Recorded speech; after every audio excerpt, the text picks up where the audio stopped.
کہ اس رشتے کی شروعات کرتے ہیں، مگر جب میں نے ایسا کچھ کہنے کے بارے میں سوچا تو اس نے اچانک کہا کہ مجھے تھوڑا وقت چاہیے، مجھے ابھی پتہ ہی نہیں کہ شادی کا مطلب کیا ہوتا ہے۔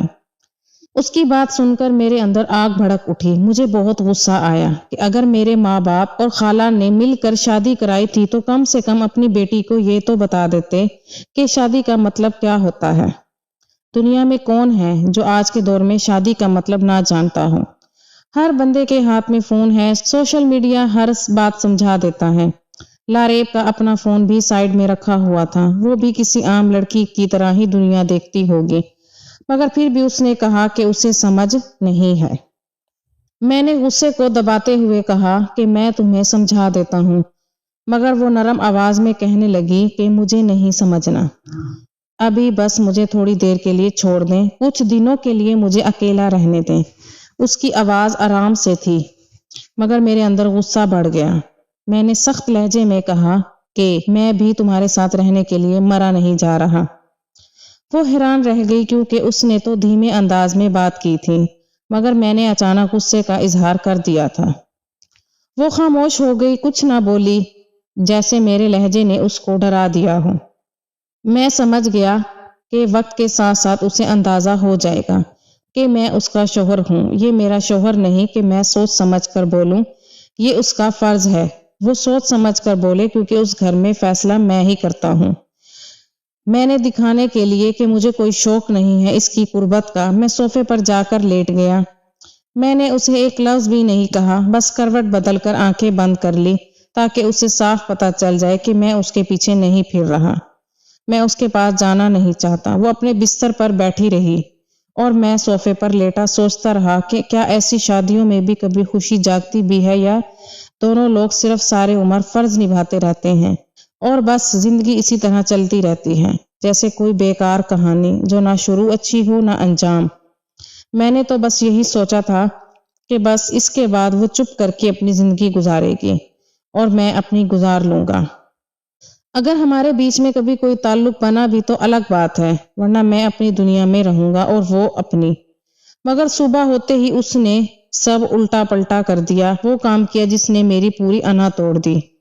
صبح اس نے جا کر میرے رویے کی پوری داستان سیدھی میرے ماں باپ کو سنا دی، اور اسی وقت اس کی ماں ناشتہ لے کر ہمارے گھر آئی تو اس کے سامنے بھی وہی باتیں دہرا دی۔ وہ صاف کہہ رہی تھی کہ پہلی رات میں نے اسے ڈانٹا اور اس پر غصہ کیا اور اسے کہا کہ تمہیں کچھ سکھا کر نہیں بھیجا۔ اس نے بات ایسے انداز میں کی جیسے میں کوئی ظالم شوہر ہوں، اور وہ معصوم مظلوم لڑکی۔ میں ایک لمحے میں اپنے ماں باپ کے سامنے بھی شرمندہ ہو گیا اور اپنی خالہ کے سامنے بھی۔ خالہ تو ناشتہ رکھ کے خاموشی سے بیٹی کو لے گئی اور کہا شام کو آ جانا، مکلاوے کی رسم ہے، ظاہر ہے وہ تو لے کر ہی جانا چاہتی تھی، لیکن اس کے بعد میرے گھر میں جو تماشا ہوا وہ میں کبھی نہیں بھول سکتا۔ امی ابو نے جو میری کلاس لی وہ میری زندگی میں پہلی بار اتنی سخت تھی۔ ایک طرف تو کہہ رہا تھا کہ مجھے شادی کی کوئی خوشی نہیں، اب لوگوں نے زبردستی کرائی ہے، اور اب اس کے ساتھ بری بری باتیں کر کے ہمیں شرمندہ کر دیا۔ امی کا لہجہ جلا دینے والا تھا، ابو کی آنکھوں میں غصہ بھی تھا اور مایوسی بھی۔ انہوں نے کہا کہ وہ لاڈلی بیٹی ہیں، اس لیے ذرا سنبھل کر بات کیا کرنا۔